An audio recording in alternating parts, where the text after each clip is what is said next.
So, for today's podcast, we're just going to go straight. Hello and hello, everybody. This is my vocal journal where I vocal my journal. Just as the name say, I read my journal out loud. And if this is your first time of listening, you're welcome. Just sit back and enjoy yourself. And afterwards, share this content to your friends, family, and every other person. And if you're a returning listener, thank you for coming back. I'm glad that you are here. So today I have a special guest. And this person is a big fan. A huge fan. My number one fan. You understand? Whenever I drop a new content, I'm so sure. In fact, I'm almost 100% sure that he is the first person to listen to this. And to crown it all, he is been begging me literally. He's been begging me literally to come on my podcast. When are you going to invite me to your podcast? When are you going to invite me to your podcast? And finally, the day is here. Ladies and gentlemen, boys and girls, men and women, grandma and grandpa, please welcome my beloved husband to the podcast. You're welcome. Please, who are you? Thank you. You guys, you don't know how I've begged this woman to bring me on this podcast. And finally, I'm here. I'm so grateful to be here. Okay, so before we go on to the serious stuff, I want to ask you a very important question. I've not asked you this question directly, or maybe I've asked you directly before. But then the question is like this: Okay. Why are you so obsessed about being fair? Or will I say will I say light skinned? Okay, so background story. After I put to bed, I was asked to like bathe with hot water so that for some reason, I can't really say the exact reason why I was asked to bath with hot water, because it's good for healing internally and all of that. So I started bathing with hot water. But because I when I was pregnant, I became dark, a little bit darker than I used to be. And it's because of the pregnancy. We all know it's because of the pregnancy. And my skin color started coming back after I had given birth. But my beloved husband thought that my skin color was coming back because I was bathing with hot water. This man started bathing with hot water because he thinks that my skin is coming back because of hot water. So because he wants a fairer skin, he started bathing with hot water. Not only that, I recently started taking care of hyperpigmentation, all because of pregnancy, and I had to buy some skin products, serums, face cream. See, when I tell you that this man bought exactly the same skin product I bought, Yeah. you would not believe. Yeah. So please, can you tell us why you're obsessed about being fair or light-skinned? I've been really bullied in this house. You are dark. It's one thing, dark people.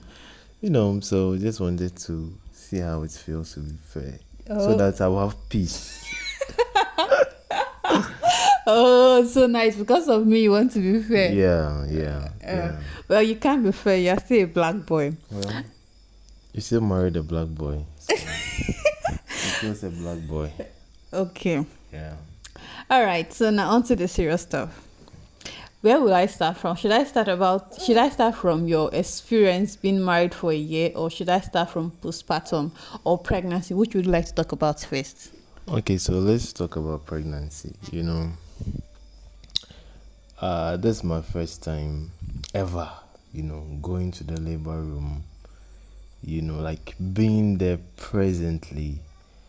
The kind of hospital we subscribe to gave us the benefits. They give men benefits to be there.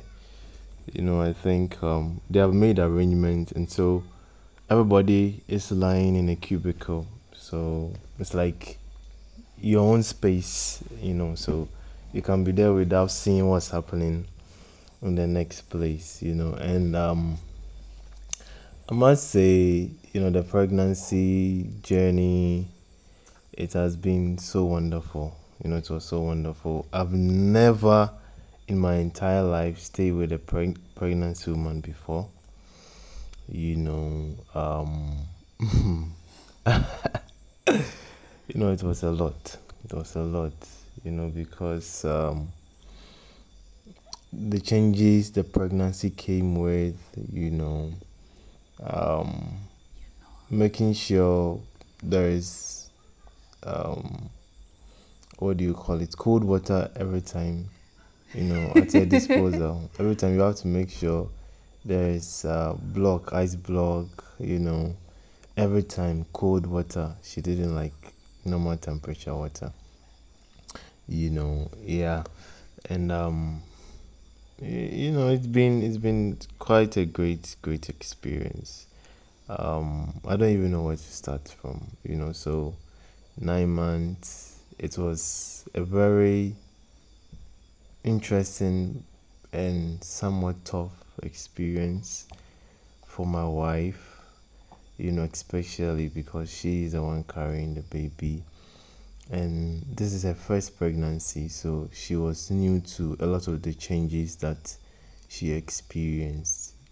But then, thank God I was there to provide her all the assistance and all the support she needed.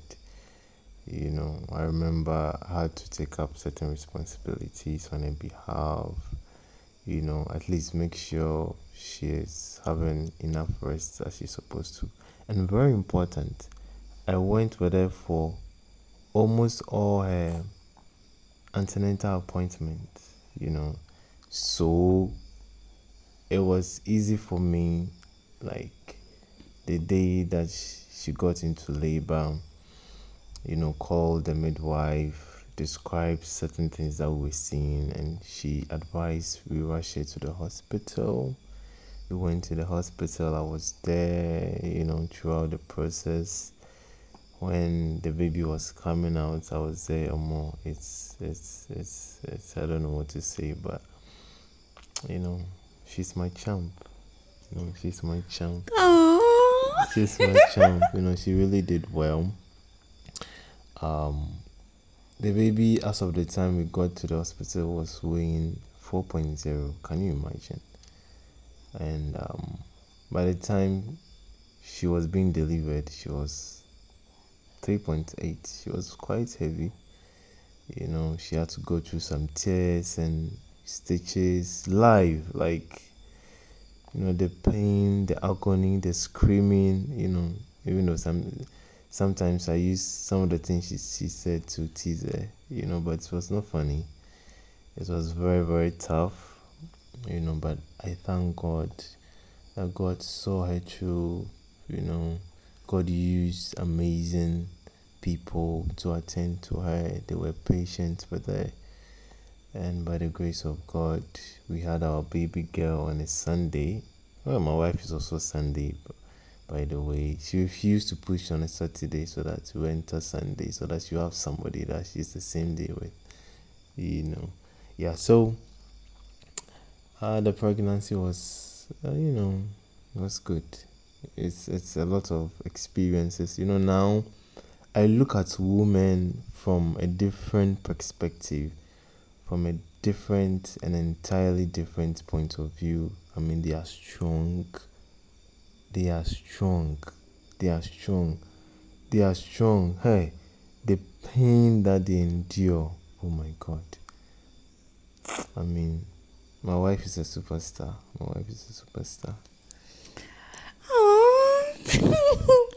If you don't know, now you know. I'm a superstar. Yeah, she is a superstar. Okay, so if you listen to when he was speaking, he emphasized the fact that our daughter came on a Sunday and I was also born on a Sunday.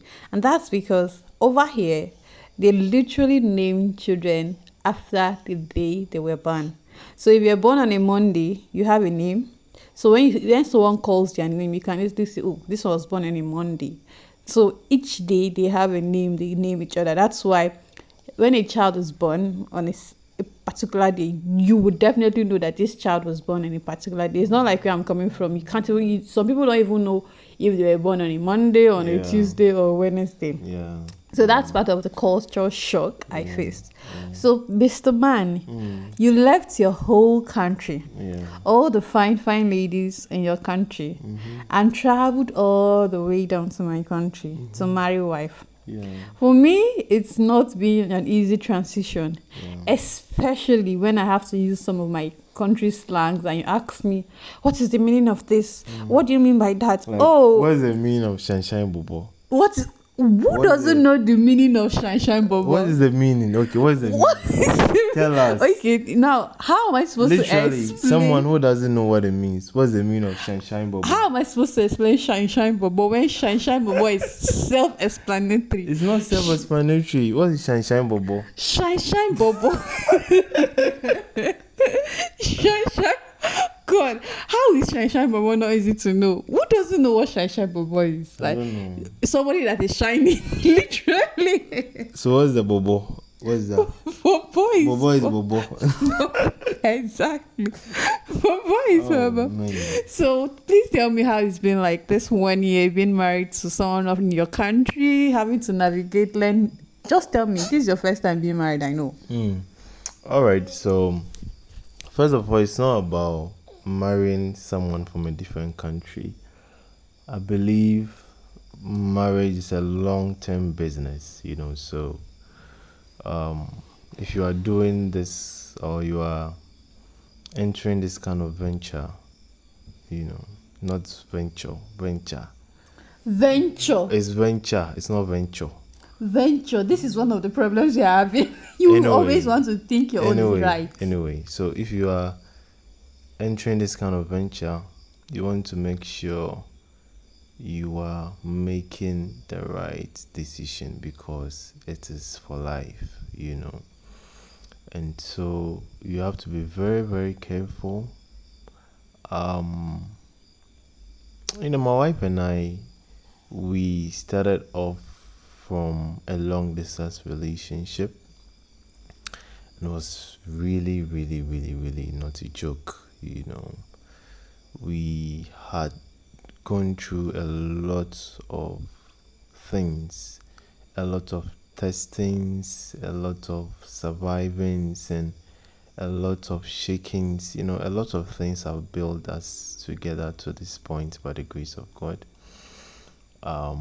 I decided to fully commit myself to her and the relationship we have because I realized that she's someone, by the grace of God, I can really, really, really, do this life thing with.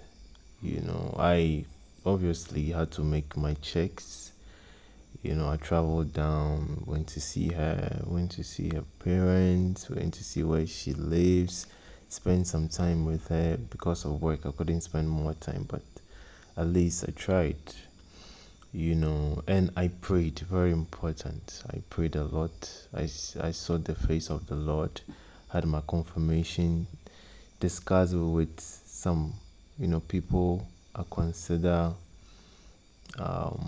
parents. I discussed it with my bishop, and by the grace of God, they all had a positive confirmation. So it made the decision very easy for me. Even though along the way, the journey itself was not a soft one. We went through a lot of rough parts, a lot of shaking and all those things. But like I said, I realized, she's a real deal. She's one of a kind. She's one in a million. Sometimes when I look at, I won't tell her so that her head would be big, big, big, like something. But when I look at her, I'm like, oh God, thank you. Thank you for this kind of woman. She's really a blessing. So, God, you when? know, when the Bible says that the kingdom of God is like a man who found treasure in a certain land, Preach on. and then he had to sell all he had to buy the land so that you have access to the treasure. That's how my story is because I found something in her That was really great. And I thought, oh, okay, okay, this is a treasure. So, how um, when you find something valuable or when you want something valuable, you are ready to spend, to sacrifice, and do whatever it takes to get it. That's how it is. And thank God I've not had any cause to regret. By the grace of God and to the glory of God, I've not had any cause to regret. You know, she has been amazing. Of course, she's not perfect, but then she's been amazing um, wife and now an amazing mom. Even though I don't know if our daughter can hear what I say, but normally I'll tell her, I'll be like, yo, I gave you the best mother ever, you know. Aww. And I think she'll go up to thank me because, she got the most amazing of them all as a mother, and I'm very grateful to God for my wife. See, my head is swelling. All this hype today. Let's say I'll go cook banku and okra.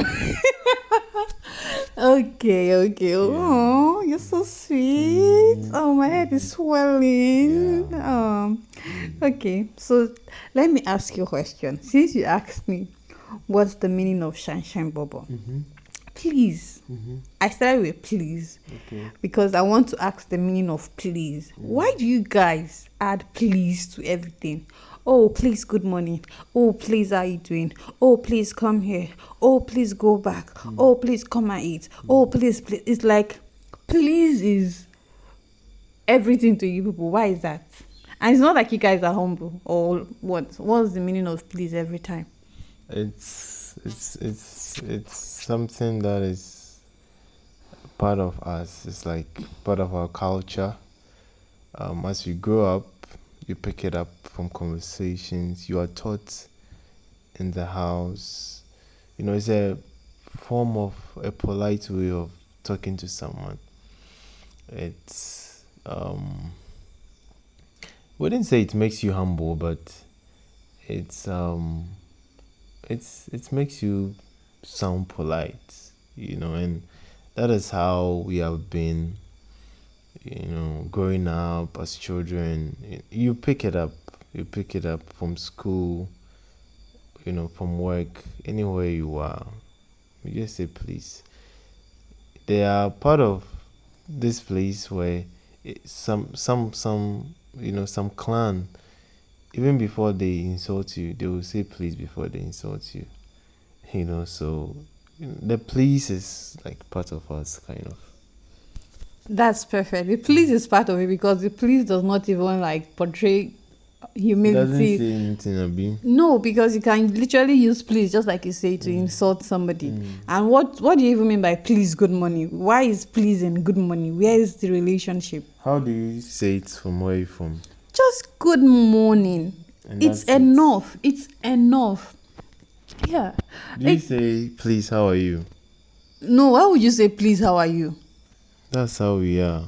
You are like please. It's like It's like please is a prerequisite to conversation. It's like What is please? How are you? You're already being nice by asking somebody how are you. Why are you saying please? it's part of us. Like I said, it's part of us. Okay. Eventually, you are going to be one of us. So You see, I'm never going to be saying please. How are you? unconsciously you start. I saying, can't be unconsciously saying that. Okay, let's see how it goes. Well, Let's see. we'll find out later. Okay, so I'm going to ask you. You've been very supportive. You've been a great dad, a great partner. I remember when I was pregnant, you had to take up a lot of responsibilities, and even now after childbirth, you're still taking up several responsibilities. And when I look at you, I'm in awe. I'm surprised. I'm shocked of how nice and caring and understanding and supportive that you have been. Yeah. So I want to know what's the reason or what's the motive behind, because I know that I if you go online and look at social media, you think that all men don't even help their wives at home. They only just sit and demand things from their wife. But I'm married to somebody that is supporting, he's present, he's being a great partner and a great dad. Don't you sometimes think, oh, why am I even doing this for this woman? Don't you think, um have you ever thought, oh, she is not worth it, or I'm the man, I need to be served, I need to do this? I don't know if you get my question, do Yeah, you? yeah, yeah. Um, for me personally, whenever I look at my wife, I look at her from different kinds of spectacles. Number one, I look at her as someone who, by the mercies of God, given to me by God, to be a helpmeet, like the Bible says, to, you know, help me in life, um, be a support system and all those things. And when you receive a gift from someone very important, the way you keep it, says something about you. It says, for example, you show appreciation, you value what was given to you. And so that's one of the spectacles I see my wife, or the lens I see my wife from. Secondly, um well, I'm her husband, right? And one of the qualities of a husband is to stand with your wife, I believe, is to be a support system as well to your wife. Your wife is not a slave. Your wife is not your cook. It's not your washing machine. It's none of those things. I mean, I don't believe you marry for your wife to do those things for you. Even though, in our culture, in our tradition, it's expected of a woman to do this, do that, do this, do that, do this, do that. Well, it's very excellent.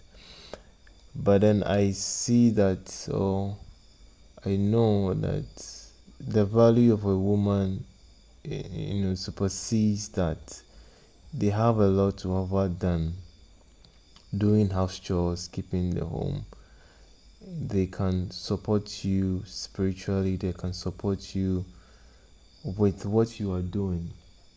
I remember some time back when we were still dating, she went with me to work, and my work is not that kind of, all this. It's a very, very, it takes a lot of, Energy. yeah, it takes a lot of energy. I mean, I had to take her to the field. Well, I had to I have to keep an ambulance on standby. By the way, it's. But then she was, she offered to go with me. She helped me tremendously. She was fantastic that day. Just that she was trying to catch her breath almost every time, but she tried. So, um, as a husband, I think that's the least I could do for her at the time. And another lens from which I see her is, um, she would have done same if it was me. That's what I know. So it's just a pleasure.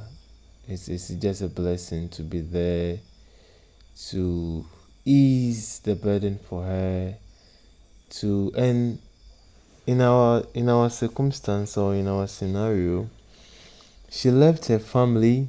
I mean, she doesn't have anybody as friends, even though she's trying to have one or two friends here and there now.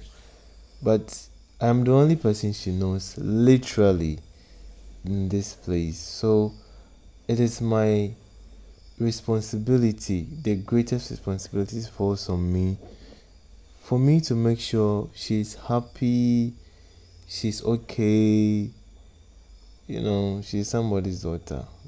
So, I have to make sure she's okay. If we're leaving off some works from her, will make her have some rest. Why not? And growing a baby inside of you is not a joke. It's not a small work.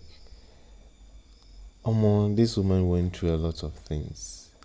So the least I could do was to just be there for her, And if you are a gentleman and you are listening to me, I think one of the things one of the skills you have to master is the art of being intentional when it comes to your significant other, your wife, whatever it is. You have to be very intentional how you treat her, how you shield her, how you protect her, how you talk to her, make her feel comfortable. So for me, that's the least I could do, to support my wife. I was going to ask you what advice you give to men out there, but you've done it already. He's clapping for himself. Oh, well, you don't agree with me that I'm married to one of God's sons, God's favorite. Am I not blessed? Am I not blessed? Okay, so usually I don't keep my podcast long. Mr. Partner, Yeah. I don't keep my podcast long, so we should start rounding up. Okay. But before we do that, one last question for you. You're a father now, a girl dad, I don't give you picking. You're a father now. Yeah. What are you most excited about this phase of your life? How has it been? This is your first time. You're a dad. Are you killing it? Are you enjoying it? What is it about? It's actually an amazing experience. Whenever I look at her, it's a feeling you can't really explain. I saw her when she was coming out. The life is beautiful. Life is beautiful. Um, I hope the people listening will pick one or two things from what I'm about to say. As young couple, we don't have it all together as new parents, right? I remember, when she was about 2 weeks, 3 weeks, I was struggling on how to pick her up, how to suit her, and all those things. She was crying, crying. It was frustrating and all that, but it's all part of the joy, the journey of fatherhood. Now, we even have our secret code. We have our one or two things we do. So it's been amazing. Whenever I look at it, I'm like, oh, so I'm a father. Look at this fresh girl. I'm a father of this girl. It's so. It's just a great feeling.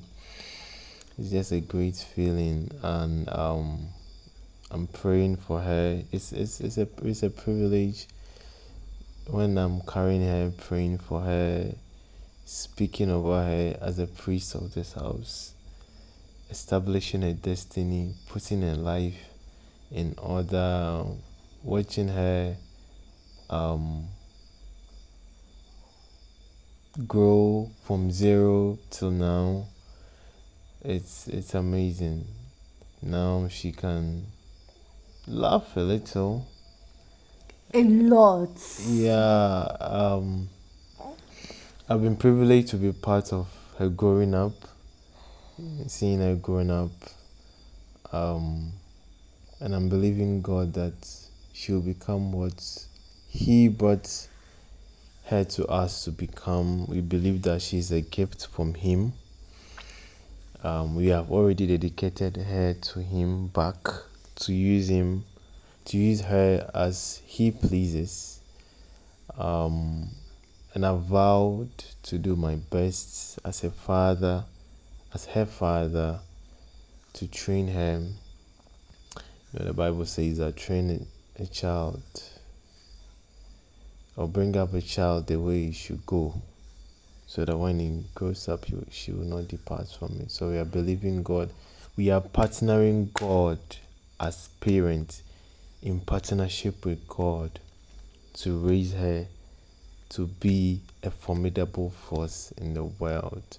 It's been amazing transiting from a husband, not transiting, now I have another responsibility. I'm still a husband, but I'm also a father. It's so amazing. So amazing. If you have not noticed, I think I got married to a pastor. A pastor. Wow, did you say a pastor? A pastor. Wait, I said that deliberately. You a didn't pastor. say deliberately. You are gone. You are gone. You have been swept off your feet. This one is always excited when I pronounce words in their way.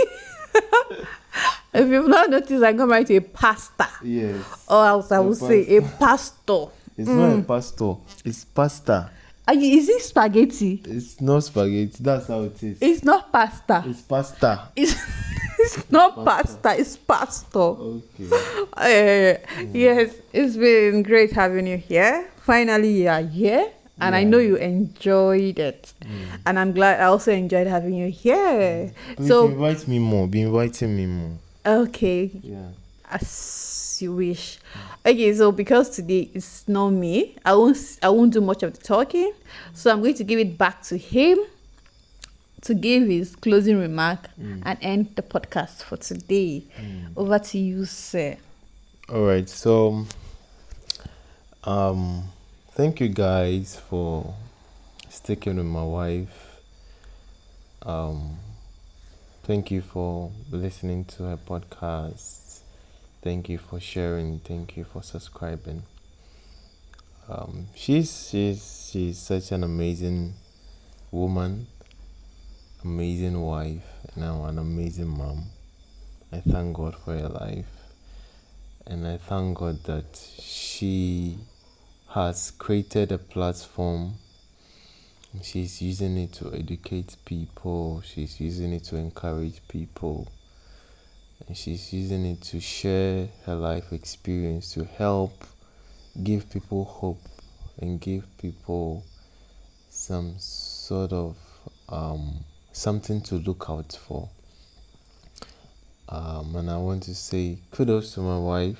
You are doing the most. Kudos to me. Yeah, you are doing the most. And I would like to be here more often. It's really nice. It was nice to talk to you guys. It's such a humbling experience. Thank you so much.